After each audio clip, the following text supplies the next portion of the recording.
Hello pilots! Today I'm not talking about a fighter jet or a combat helicopter. This time I want to focus on the VL-49 Tarantula, a VTOL designed to transport vehicles and ammunition to the battlefield and provide artillery support thanks to the largest cannon currently available to pilots. The Tarantula flies like a rock underwater, yet it can move faster than the chicane and land anywhere thanks to its tiltable rotors. But first, let's take a look at the Tarantula's armament. If vehicles or ships run out of ammunition, the Tarantula can provide a solution.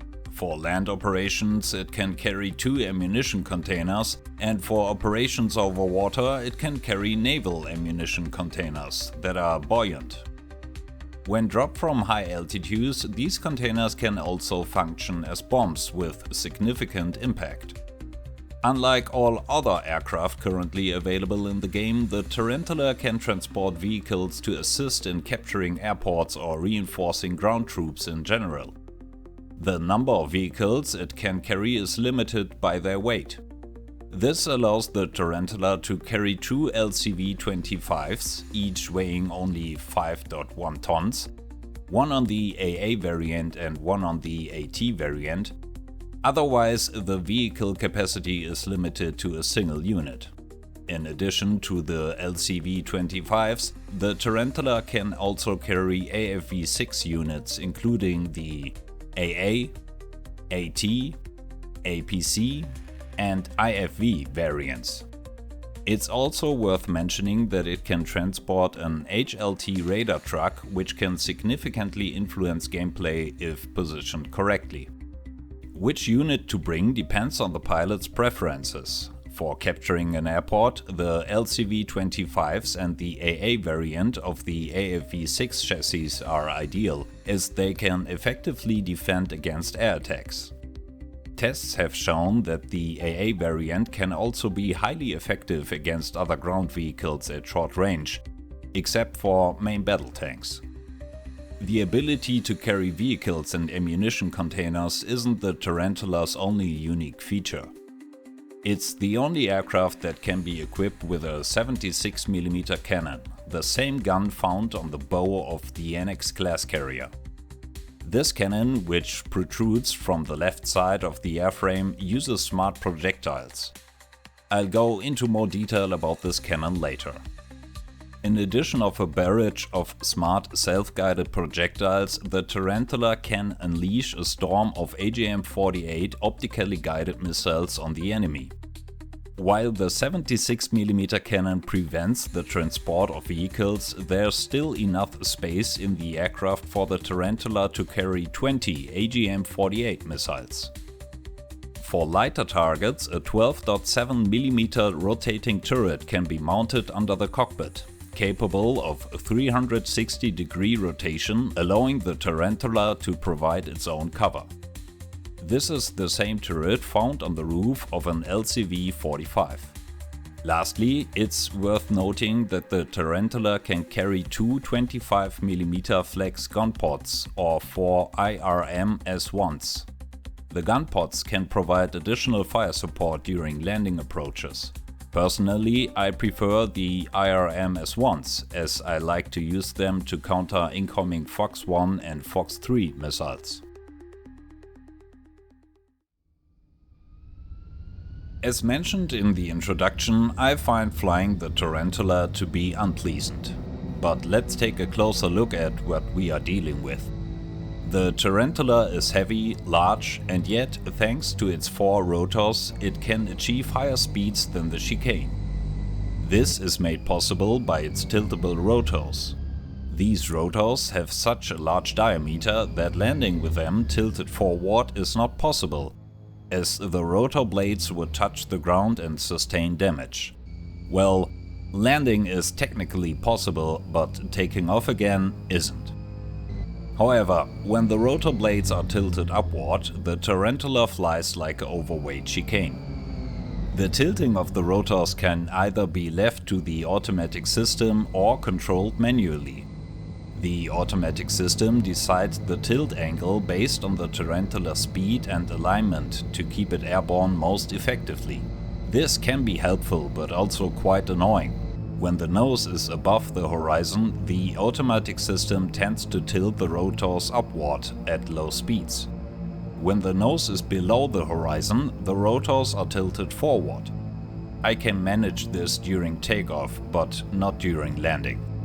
For landing, I prefer to lose speed beforehand and then switch to manual mode. I align the rotors to point straight up and control the Tarantula like a helicopter.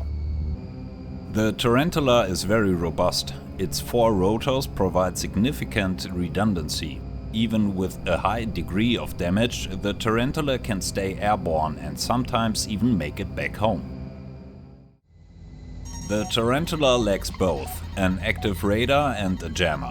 With a clean RCS value of 3, the highest in the game, it's an easy target for radar-guided threats. For comparison, a compass has a clean RCS value of 0.12.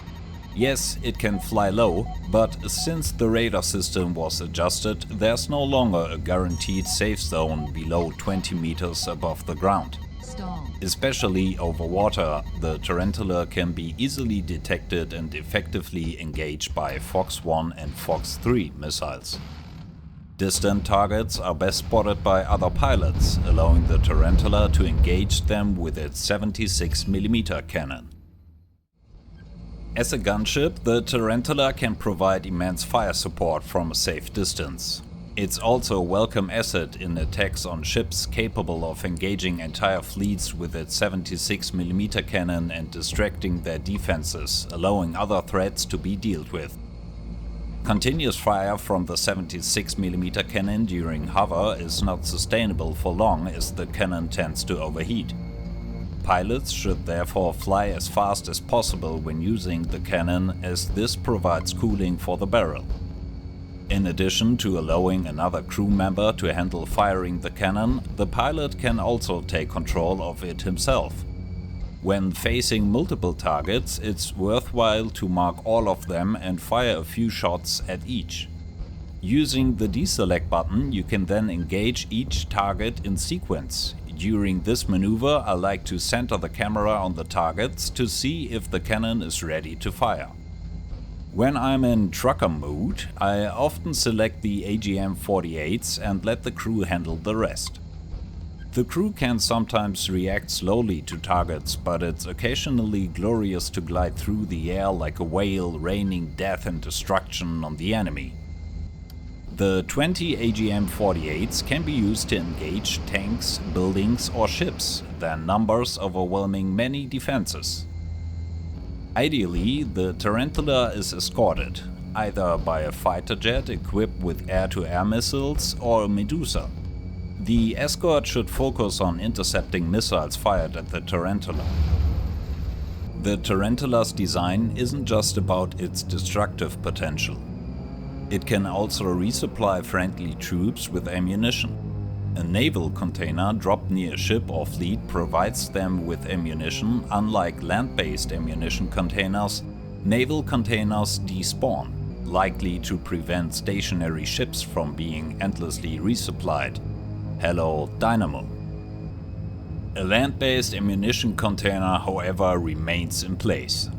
It can be destroyed with a large explosion, but otherwise its capacity seems unlimited.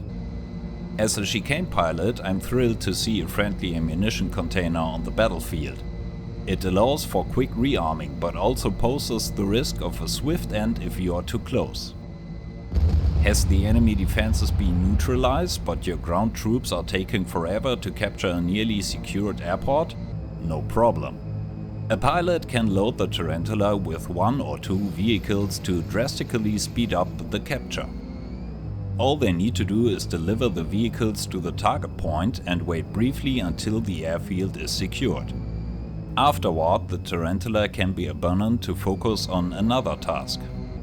To counter enemy surprise attacks, it's highly worthwhile to deploy an HLT radar truck with a Tarantula. Sometimes it's enough to unload a truck directly onto the helipad after spawning. Radar trucks not only help detect aircraft but also incoming missiles and bombs, making them a critical component of an effective defense. To be honest, compared to all the other aircraft in the game, the Tarantula is the least fun for me. It reminds me of the space truckers from Elite Dangerous, those pilots who enjoy flying waypoints for hours to transport cargo from A to B without incident. No hate, if that brings you joy, go for it. I greatly appreciate seeing dedicated pilots supporting their team. It can make a huge difference whether your fleet has ammunition or not. It can be game-changing when an airport is captured. And the Tarantula's artillery fire can put immense pressure on the enemy. Yes, it absolutely has its place in the game and can be incredibly useful. However, at a price of $118 million, it's not exactly cheap and usually only becomes affordable later in the game. Its low maneuverability and reliance on escorts in tough situations means I personally tend to leave it in the hangar. For everyone else who loves jumping into its cockpit, all I have left to say is fly safe.